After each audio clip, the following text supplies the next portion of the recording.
நண்பர்களுக்கு வணக்கம். Welcome to Bharathi positivity. இன்றைக்கி நம்ம என்ன பார்க்க போகிறோம் அப்படின்னு பார்த்தீங்கன்னா, தைப்பொங்கலுக்கு சேவிங் சேலஞ்ச் தான் பார்க்க போகிறோம். எவ்வளோ சேவ் பண்ண போகிறோன்னு பார்க்கலாம். இன்றைக்கி வந்து நவம்பர் 11ஆம் தேதிங்க. நம்ம எத்தனாம் தேதி வரை சேவ் பண்ண போகிறோன்னா, நெக்ஸ்ட் இயர் ஜனவரி 15ஆம் தேதி பொங்கல். அதனால் 14ஆம் தேதி வரைக்கும் சேவ் பண்ணலாம். மொத்தம் இடைவெளியில் எத்தனை நாட்கள் இருக்குன்னா 64 நாட்கள் இருக்குது. நம்ம வந்துட்டு 8 வாரம் வந்து இன்பிட்வீனில் முழுமையாக இருக்குங்க. நம்ம தினமும் வந்துட்டு ஒரு 90 ரூபாய் நம்ம சேவ் பண்ணி வைக்கிறோம். நம்மளோட வருமானத்தில் ஒரு 90 ரூபாவை எடுத்து வச்சு மாத சம்பளமாக இருந்தால் என்ன, வார சம்பளமாக இருந்தால் என்ன, தினக்கூலியாக இருந்தால் என்ன, எதுவாக இருந்தாலும் நம்மளால் டெய்லி ஒரு 90 ரூபாய் எடுத்து வைக்க முடியாதா? கண்டிப்பாக முடியும். நம்மளோட வருமானத்தில் 90 ரூபாய் கண்டிப்பாக எடுத்து வச்சோம்னா, அதாவது 56 நாள் இல்லாட்டி 8 வாரம் இந்த 90 ரூபாய் நம்ம சேவ் பண்ணோம் அப்படின்னு பார்த்தீங்கன்னா, நம்மளோட சேவிங்ஸ் எவ்வளோ வந்துடுதுன்னா 5040 ரூபாய் நமக்கு கிடச்சிருதுங்க. சரியா? ஆனால் இந்த 90 ரூபாய் நீங்கள் சேவ் பண்ணுறது வந்துட்டு உங்களோட இப்போ நீங்கள் கையில் எடுத்து வைக்கிறீங்க அப்படின்னு பார்த்தீங்கன்னா, அந்த டப்பாக்குள்ளேயே போட்டு வச்சிடக்கூடாதுங்க. கண்டிப்பாக அந்த வந்துட்டு நீங்கள் பக்கத்தில் இருக்கிற ஏடிஎம்லையோ இல்லை பேங்க் இருந்தால் பேங்க்லேயோ போஸ்ட் ஆஃபீஸ்லேயோ வாரம் ஒருக்காவோ இல்லை 2 வாரத்துக்கு ஒருக்காகவோ போய் உங்கள் அக்கௌண்ட்டில் டெபாசிட் பண்ணிடுங்க. அப்போ தான் அந்த நீங்கள் சேவ் பண்ண அந்த அமௌண்ட்டுக்கு 1 ரூபி இன்ட்ரெஸ்ட் வந்தாலும் நீங்கள் சேவ் பண்ண அமௌண்ட்டில் வந்து உங்களுக்கு 1 ரூபாய் வந்து இன்க்ரீஸ் ஆகிருக்கு. நம்ம வந்து வீட்டிலேயே ஒரு டப்பாக்குள்ளே பூட்டி வச்சுருந்தோன்னா என்ன பண்ணுறது, ஒரு 5 பைசாவுக்கு கூட பிரயோஜனம் கிடையாதுங்க. அதே மாதிரி பேங்க்கில் போட்டோன்னா சேஃபாகவும் இருக்கும். இன்னொன்று அந்த அமௌண்ட் வந்து இன்க்ரீஸ் ஆகிறதுக்கு ஒரு வழியாகவும் இருக்கும். இந்த 5040 ரூபா நம்ம சேவ் பண்ணதுக்கப்புறமா இது எதுக்காக நான் சேவ் பண்ணலாம் அப்படின்னு நினச்சிருக்கேன் அப்படின்னு பார்த்தீங்கன்னா, ஒரு ஃபிக்ஸ்டு டெபாசிட் ஓப்பன் பண்ணலாம்.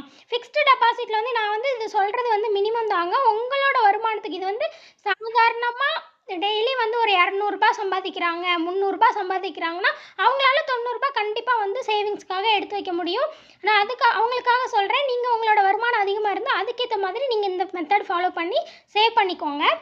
பர்பஸ் ஆஃப் சேவிங் பார்த்தீங்கன்னா, ஃபிக்ஸ்டு டெபாசிட் ஓப்பன் பண்ணலாம் அப்படின்ற ஒரு ஐடியா இருக்குது. அப்படின்னு பார்த்தீங்கன்னு வச்சுக்கோங்களேன், இந்த 5040 ரூபாயில் இப்போ ஒரு 5000 ரூபாய் எடுத்துகிட்டு போய் நான் ஃபிக்ஸ்டு டெபாசிட்டில் போடுறேன் அப்படின்னு பார்த்தீங்கன்னா, நான் ஃபார் எக்ஸாம்பிளுக்கு தான் நான் வந்து ஒரு குறிப்பிட்ட மந்த்ஸ் வந்து கொடுத்து அதோட இன்ட்ரெஸ்ட் கால்குலேட் பண்ணி போட்டிருக்கேன். இப்போ வந்து இந்தியன் பேங்க்கில் எனக்கு அக்கௌண்ட் இருக்குது. இந்தியன் பேங்க்கில் வந்து 15 மாதத்துக்கு 5000 ரூபாய் நம்ம போட்டோன்னா ஒரு மாதத்துக்கு 27 ரூபாய் வீதம் நமக்கு 15 மாதத்துக்கு எவ்வளோ இன்ட்ரெஸ்ட் கொடுக்குறாங்கன்னா 405 ரூபாய் கொடுக்குறாங்க. இன்ட்ரெஸ்ட் ரேட் எவ்வளோன்னு பார்த்தீங்கன்னா 6.60%. சரியா?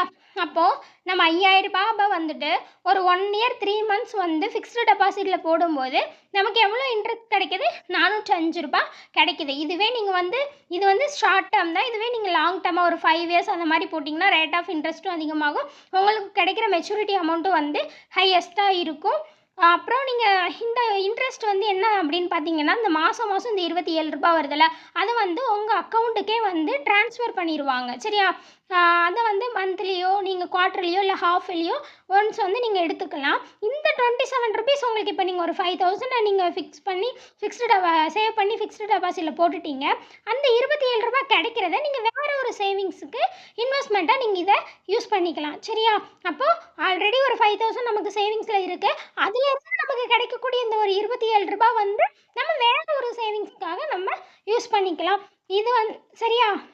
அது இல்லாட்டி நீங்கள் என்ன பண்ணலாம் அப்படின்னு பார்த்தீங்கன்னா, இதில் வந்து நமக்கு இன்ட்ரெஸ்ட் வந்து கம்மியாக தான் கிடைக்கிது. 405 ரூபாய் தானே கிடைக்கிது 1 இயர் 3 மந்த்ஸ்க்கு. இதுவே நீங்கள் வந்துட்டு அந்த அமௌண்ட்டுக்கு இன்றைக்கி கோல்டு ரேட் எவ்வளோன்னு பார்த்தீங்கன்னா 11,700 ரூபாய். இது எங்கே உள்ள ரேட்டுன்னு பார்த்தீங்கன்னா மதுரைக்கு உள்ளதுங்க. அப்போது 1170 ரூபாய் வந்து 1 மில்லிக்கு. 1/2 கிராம்னா 500 மில்லி. 500 மில்லிக்கு வந்து ரேட் எவ்வளோ வருதுன்னா 5850 ரூபாய். சரியா? நீங்கள் 5040 ரூபாய் அதில் சேவ் பண்ணியிருக்கீங்க. அதோடு நீங்கள் ஒரு 810 ரூபாய், அதாவது ரேட் வந்து நமக்கு இன்க்ரீஸ் ஆகும் குறையும். நமக்கு வந்து இன்னும் இது எவ்வளோ நாள் இருக்குது? 8 வாரம் இருக்குது முழுமையாக. ஒரு 1/2 கிராம் என்ன பண்ணிடலாம், நீங்கள் அதுக்கு கோல்டு காயின் வாங்கிடலாம். அந்த கோல்டு காயினுக்கு வந்து என்ன பண்ணுறாங்கன்னா ஒரு 2%, அதாவது ஒரு 200 மாதிரி தான் வந்து என்ன பண்ணுறாங்கன்னா டையிங் சார்ஜஸ் அப்படி சொல்லி வாங்குறாங்க. அதனால எக்ஸ்ட்ரா ஒரு 200 வந்தால் 6000. அதாவது நீங்கள் இந்த 90க்கு பதிலாக ஒரு 100 ருபீஸாக சேவ் பண்ணிங்க அப்படின்னா கண்டிப்பாக 1/2 கிராம் வந்து உங்களால் கோல்டு காயின் வாங்க முடியும். இப்போ ஒரு ஒரு நல்ல நாள் அன்னைக்கு நம்ம ஒரு தங்கம் வந்து புதுசாக வீட்டுக்கு வாங்கி வச்சுருக்கோன்ற ஒரு மன திருப்தியும் இருக்கும், ஒரு சேவிங்ஸாகவும் இருக்கும். இன்னொன்று இன்வெஸ்ட்மெண்ட் பார்த்துக்கோங்க. இன்றைக்கி வந்து நீங்கள் ஜனவரியில் இந்த கோல்டு காயின் வாங்கி வைக்கிறீங்க, அப்போ ரேட் இன்க்ரீஸ் ஆக தான் செய்யுமே தவிர ரொம்ப கம்மியாலாம் லோவாலாம் நமக்கு வந்து எப்போவுமே வந்துட்டு நஷ்டம்லாம் ஆகாது. அதை விட ரேட் வந்து இன்க்ரீஸ் ஆகுறதுக்கு தான் வாய்ப்பு இருக்கே தவிர ஒரு 6 மந்த்ஸ் கழிச்சோ 1 இயர் கழிச்சோ நெக்ஸ்ட் இந்த ஜானில் வாங்கிட்டு நெக்ஸ்ட்டு ஜனவரியில் நீங்கள் விற்கிறீங்க அப்படின்னா கண்டிப்பாக நான் சொல்கிறேங்க டபுள் மடங்கு வந்து உங்களுக்கு ப்ராஃபிட் கிடைக்கும். ஃபிக்ஸ்டு டெபாசிட்டை விட கோல்டில் நீங்கள் இன்வெஸ்ட் பண்ணும்போது ப்ராஃபிட் அதிகம். இல்லை ஒரு சின்ன டாலர் வாங்கிக்கலாம். நீங்கள் அப்படியே ஐடியா வச்சுருந்தாலும் டாலர் செயினுக்கு ஏதாச்சும் எடுக்கணும் அப்படின்னு ஐடியா வச்சுருந்தீங்கன்னா ஒரு டாலரோ இல்லை வேறு ஏதாச்சும் ஒரு ஆர்னமெண்ட்ஸ் நீங்கள் வாங்கிக்கோங்க. இல்லை இன்னொன்று என்ன ஐடியானா சில்வர் பார் வாங்கிக்கலாம். சில்வர் பாரில் என்ன அப்படின்னு பார்த்தீங்கன்னா இன்றைக்கி சில்வரோட ரேட் என்னென்னா ₹170 ஒரு கிராமு. அப்போ நம்ம 25 கிராம் வாங்கினோன்னு வச்சுக்கோங்களேன், நமக்கு வந்துட்டு ₹4250 தான் வந்துட்டு வரும். அப்போ நம்ம ஒரு வெள்ளியில் வந்துட்டு சில்வர் பார் வாங்கி வைக்கும்போது ₹170 ரேட்டில் 25 கிராம் நம்ம சேவ் பண்ணியாச்சு. எவ்வளோ ரூபாய்க்கு? 250 சரியா? நம்ம இப்போ ₹5040 ₹4250 போச்சுன்னா நமக்கு மிச்சம் எவ்வளோ இருக்கும்? ₹790 இருக்குங்க. நம்ம இதை வந்துட்டு பொங்கல் எக்ஸ்பென்சஸாக நமக்கு ஏதாவது ஒரு வீட்டில் வந்துட்டு ஒரு நான்வெஜ் வாங்குறதுக்கோ இல்லை ஸ்வீட் வாங்குறதுக்கோ ஸ்நாக்ஸ் வாங்குறதுக்கோ இல்லை ட்ரெஸ் வாங்குறதுக்கோ ஏதாவது ஒரு பர்பஸ்க்கு வந்து நம்ம இந்த ₹790 யூஸ் பண்ணிக்கலாம். இல்லையா நெக்ஸ்ட்டு இந்த இதை வச்சு நீங்கள் வேறு ஒரு சேவிங்ஸை ஸ்டார்ட் பண்ணிக்கலாம். சரிங்களா?